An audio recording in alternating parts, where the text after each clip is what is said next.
Okay, I'm back with another game too. This is a pretty good game. I have just downloaded it, and I will boot it up now. Let's see if I can still find it. There it is. Oh, it's got music too.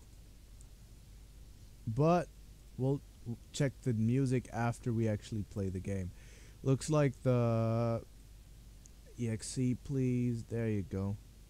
Zamboni, Oh Zamboni, God, yes. Zamboni, I am in love with this. Zamboni, I already love this game. Zamboni, Zamboni, Zamboni, Zamboni, Zamboni, Zamboni. Okay, let's put that up here.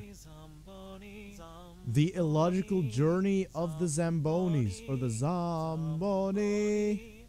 Zamboni, Zamboni, Zamboni, Zamboni, Zamboni.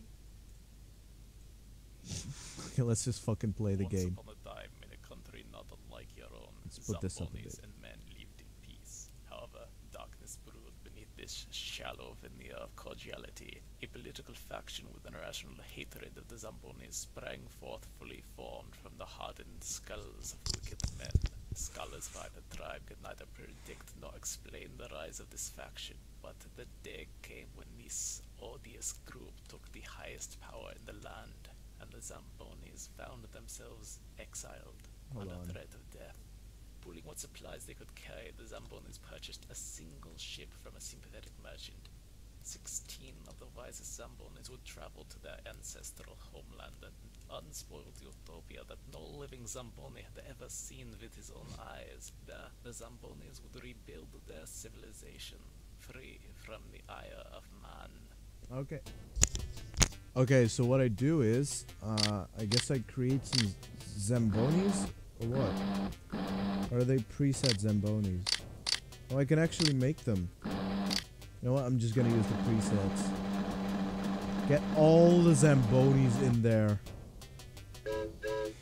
Against all odds, the Zambonis Zambonis survived their their voyage across the sea.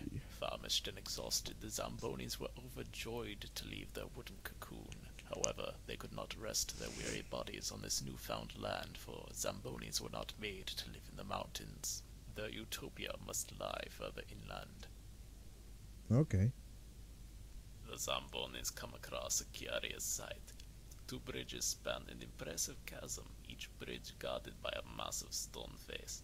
One speaks, "Zambonis! I haven't seen the likes of you for centuries." The other responds, "Chew! Damn Zambonis! Something about y'all makes me wanna... chew! As well, brother." One Zamboni steps forward and says, "We only seek passage across your bridges. Could you hold still your sniffles while we cross? I fear these old planks may not survive the violence of your winds." The second face replies, "I cannot help my nature any more than you could have been born a man of flesh or stone." His brother adds, "It's not all Zambonis, mind. Some of you lot I find quite tolerable. Choose wisely. Even I can't predict who can pass safely over my bridge." Okay. So, do I pick a bridge, or do I... Yeah. The first Zamboni crosses without incident. Okay. The That's quite second alright. Zamboni joins her relieved comrade. This is quite alright. Chew! Oh Third my Zamboni god. finds his passage cut short by Third a mighty Zam- exhalation that sends him flying to the rocky depths Poor below. kid. It is not 2 likely any seconds. Zamboni could survive such a fall. At this point, the Zambonis are stunned. They intellectually knew the risks involved in their voyage, but nothing could prepare them for the emotional impact of seeing a friend die before their eyes so soon after their landfall. How absurd. How utterly, utterly absurd that fate has contrived to strip them of first their freedoms and now their lives. Back home, their mortality never rested on a coin flip. The survivors steel themselves, for they know that this gauntlet is the only way forward, and this death is merely the first of many. Why is it so Why is it so sad? Why is it The so fourth epic? Zamboni crosses, an expression of terror stuck on his face. He barely realizes when he reaches the other side.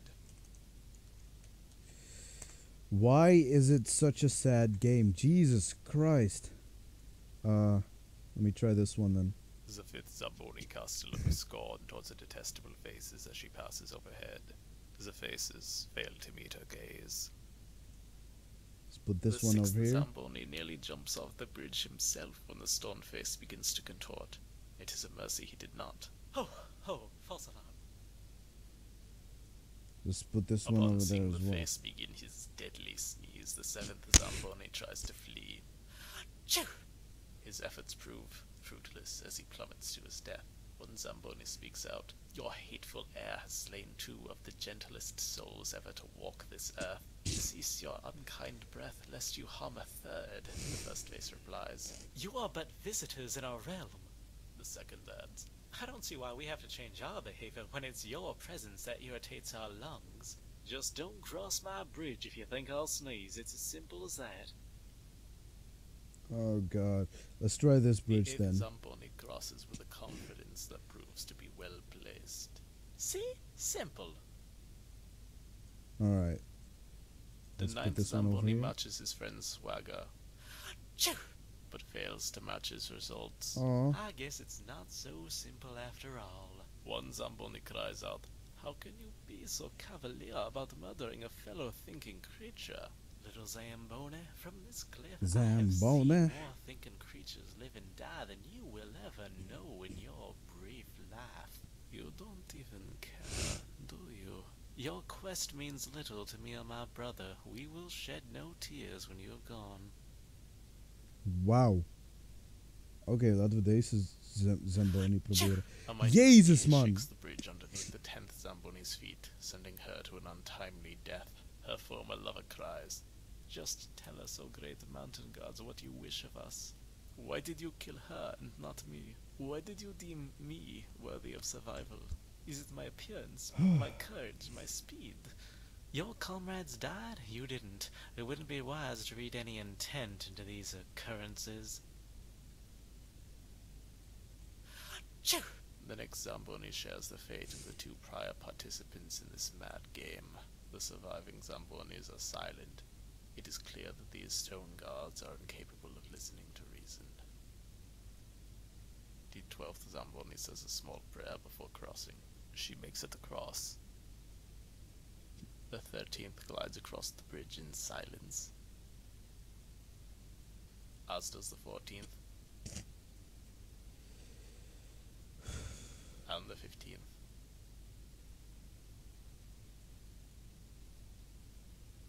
And finally, the 16th joins the others on the far end of the cliff. In all, the stone faces slew 5 Zambonis. The 11 survivors follow the path onward. They say nothing to each other on this leg of the voyage, each dealing with this grief in his or her own secret, internal way. Some are lost in thought. Some try their hardest to remember the fallen, to commit their faces, names, and deeds to memory. Some are already feeling those memories fade. Some try to block out their own thoughts and concentrate entirely on the task of moving forward. Some of them are even successful. In a clearing, the Zambonis stumble upon a most unusual scene. A hirsute troll lies convulsing on the ground, beating his breast and airing his lamentation to the clouds. Pizza! Won't somebody make me a pizza? Next to the troll rests an ancient machine. The faded pictograms on this mammoth piece of technology implies that it was once used to manufacture and vend this troll's food of choice. The youngest of Zambonis approaches this miserable creature. "I feel your pain, for we too are low rationed. It has been many moons since we have enjoyed a prepared meal." The troll shows no sign of understanding. Pizza! I need pizza! Do you know if this machine still works? If so, we would be happy to share its blessing with you, weary traveler. Make me some pizza! The Zamboni share a glance. Perhaps they would find food elsewhere. They attempt to leave, but the malnourished troll strikes with an unexpected strength and speed, killing the young Zamboni in an instant. I want pizza! There is desperation in his sunken eyes.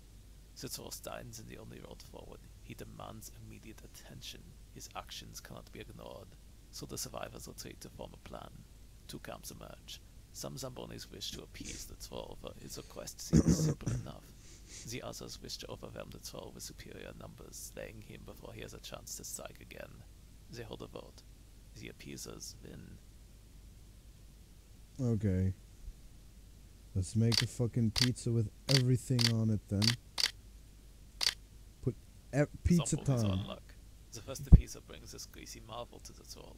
One would expect the troll to be overjoyed at finally seeing the object of his desire made both tangible and edible before his eyes.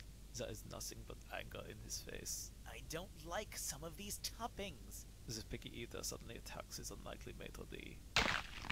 And it is not long before two bodies hit the ground. One covered in tomato sauce, the other in blood. The appeaser quickly quells the discontent in his ranks and prepares to honor the troll's new request.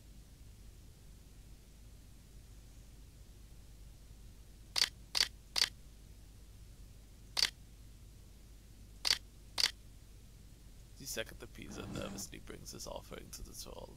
The hairy beast takes one whiff, yells, More toppings! and increases the death toll to 8. One Zamboni cries, "Don't you see? You cannot satisfy this stubborn creature. How can we sit idly by while he slays our friends over his absurd predilections?" But her words remain in vain as an appeaser responds. "I can tell that this troll is a lost soul, one who defines himself by what he dislikes but unable to articulate his heart's desires. Once we discover what he needs, I am sure he will prove a valuable ally." Oh hey, NGVirus, how's it going? I once again put the chat under the actual game. So thank you. Thank you for joining the stream. I will now make a pizza. The third appeaser keeps fast to his convictions and brings the latest soggy concoction to his pugnacious patron. Still, the troll remains unsatisfied, screaming. I wouldn't call this a pizza. Yet again, the troll responds with violence to the mere presence of an innocuous pizza decorated to another's liking. At this, the remaining Zambonis have simultaneously reached their individual breaking points and swarm the troll with a justified rage. The Zambonis are not creatures used to fighting. Their moves are clumsy, their blows are weak. Still, they outnumber the troll, and so, when the battle ends, the 7 surviving Zambonis emerge victorious. The troll is dead, but at a heavy cost.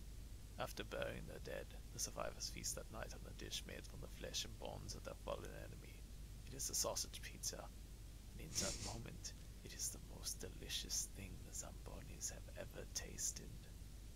Morning arrives with a whimper as the 7 remaining Zambonis come across a fork in the road. 2 paths diverge in this barren land, neither one betraying what dreams or nightmares await at their termini. Still, a choice must be made. Okay. So where the fuck do we go? Do we go upstairs or downstairs? Let's go downstairs. South. Oh fuck, these At the end of the Zambonis road, are so the Zambonis encounter fucking... a curious contraption. A dull machine idly blows bubbles over another treacherous chasm. The Zambonis are momentarily taken back to their carefree childhoods. Ones often spent giddily blowing bubbles in the grassy meadows of the land they once called home. But the reality of this machine stands in opposition to this idealized image, manufacturing bubbles with such stark efficiency as to give no hint of joy or wonder. Arrows adorned with caricatures of Zamboni phrenology float along the bubble's paths. The implication is clear. This odd construct was designed to process and sort Zambonis by crude analysis of their physical features. Nearby glyphs inform the Zambonis that riding a bubble would allow them to cross safely. The Zambonis are hesitant, who can trust the conveyance that gives such weight to one's appearance. But it seems to be the only way forward. Who will be the first to give the device a try? Oké. So deze Zamboni maar gebruiken naar rechts.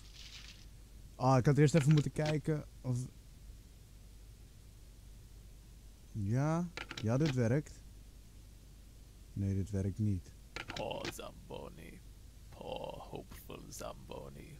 The system was designed for Zambonis to use, but not for their benefit. The moment freedom is in reach, this cruel machine changes its criteria, leaving its captive adrift, stranded but always in motion, perpetually allowing for a sliver of hope.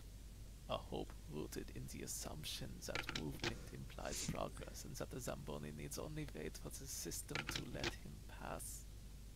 It never will. The system ensnares Zamboni, shunting them from checkpoint to capricious checkpoint until, finally, the Zamboni either runs out of air or the waning surface tension of the bubble causes it to burst. The trapped Zamboni cries for the others to join him, for it will surely not be long now before he makes landfall. But his friends have no way to reach him without entering the system themselves. There's nothing they can do for him now. Jesus, what a Without fucking words, depressive the game. six Zambonis return to the fork and take the other path, leaving their comrade to his inevitable death. They avoid each other's gaze, for they know they alone remain, not by bravery, not by wisdom or skill, but by chance. It could have been any one of them in that bubble. 10 Zambonis gone, young and old, learned and clever, friends and lovers, trusting and cautious, all indiscriminately whittled down by this broken place. Fucking shit. And indifferent to the guilt and despair felt by those left behind. Ah, fuck. The Zambonis are now greeted by an odd assortment of weaponry, all pointed at yet another glyph. They take a closer look at the quandary before them. 3 catapults are aimed at the otherwise unreachable path above. A cannon points at the cliffside, which itself is dotted with an array of runes. Some portend death, while others hint at freedom. A nearby device seems to control the cannon's aim. Another convoluted puzzle. This is indeed The pretty damn Zambonis fucking are so sad. tired. Jesus Had they still Christ. the capacity to hope, save for the hopes this child would be their last? Perhaps it will be. Perhaps not. 3 somber Zambonis file into the machine, each one taking a catapult. Their thoughts have succumbed to the entropic whims of this world, and so they await the shot that will determine their future. Okay. So.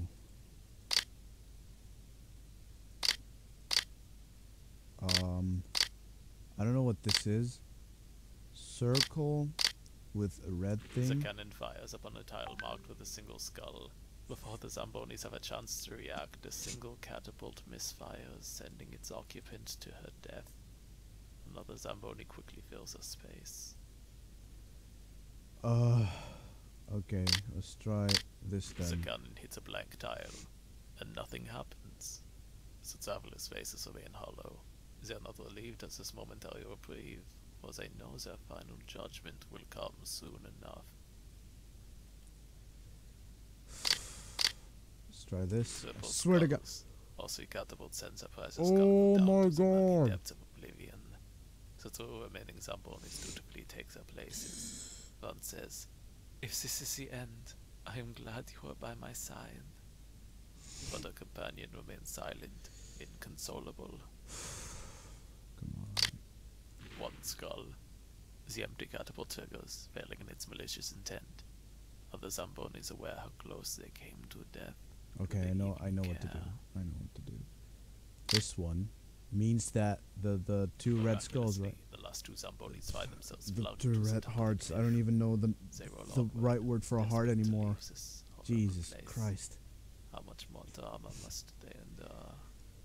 When will they have time to process and grieve? A few miles down the path, the Zambonis find an ancient feathered sign. It reads, Zamboniville. At long last, they are nearly to their goal. What homeland awaits at the end of this path? Their respective relatives had often spoke of utopia, but were rather vague on the specifics. No matter. If such a utopia does not exist, then they would build one of their own sweat and blood. Beyond the hill, an incredible sight shocks the pair from their miserable stupor. A town, a village, a city sprawls before their eyes. It is as if they had never left home. They race down the hill in awe, smiling as if for the first time. Their smiles quickly fade as they see who inhabits the city. You see for generations now, Zamboniville was a city of men. Thriving here are the descendants of the men who had forced the ancient Zambonis to flee this place, a homeland that never truly existed except in myth and song. Men, the same men who built the borders and machinery designed long ago to destroy and demoralize the object of their ire, Zambonis. erstwhile cohabitants still blamed for the ills of man even in this long, long absence.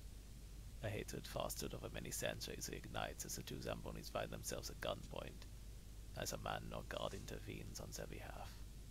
2 shots ring out. 2 Zambonis draw their last breaths.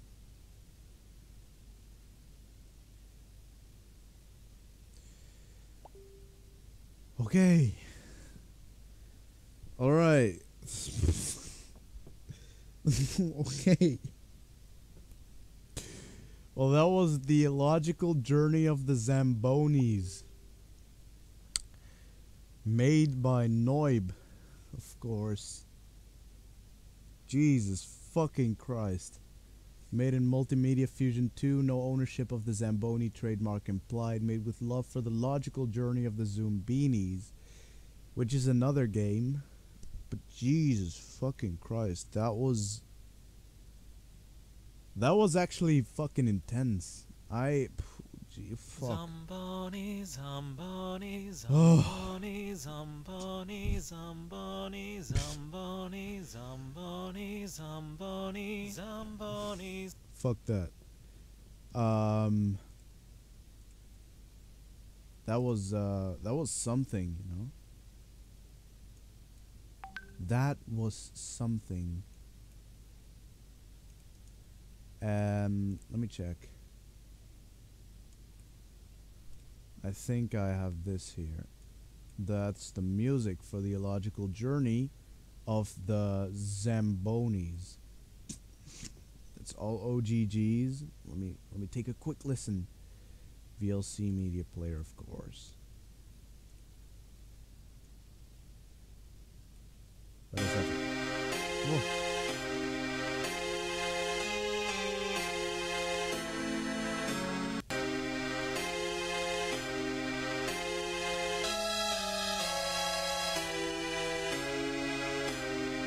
What about this one then? Well, that sounds way happier than anything I've ever heard in this fucking thing. Zamboni, Zamboni, Zamboni, Zamboni, Zamboni, Zamboni, Zamboni, Zamboni. Zamboni, Zamboni, Zamboni, Zamboni, Zamboni, Zamboni, Zamboni, Zamboni, Zamboni, Zamboni, Zamboni, Zamboni, Zamboni, Zamboni, Zamboni, Zamboni. Zamboni, Zamboni, Zamboni, Zamboni, Zamboni, Zamboni, Zamboni, Zamboni. God. So much emotion in one single game. God. Oh, Jesus fucking Christ. Anyway, that's the final stream of the night. Have a good night. I will see you another fucking time. Goodbye.